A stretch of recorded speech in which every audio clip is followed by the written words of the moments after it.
bojovníci tu ostali a vynižšia tie skaliska doprava 300 metrov od Dunajca v takom potoku založili osadu, lesnickú hutu. Ja pamätám, stalo taký krásny 5 drevených domčekov. V 1959 odišiel posledný obyvateľ, už len ovocné stromy. Mali život ako indiáni v džungli, taký divoký. 50 rokov tomu Štefaniakovi, čo posledne odišiel, syn Emil narukoval na vojenskú základnú službu, tak mu nevoňala ten život rezúra vojenská, že ušiel zo strážnej služby, 2 roky sa tu ukrýval, samozrejme zbraní na nábojov, oni tu piťačili.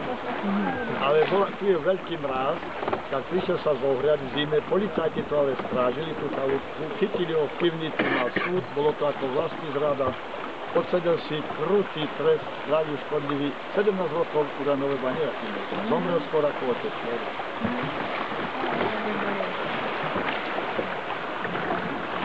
Veselo bolo, kovuti, kikirikáni, dneska pusto.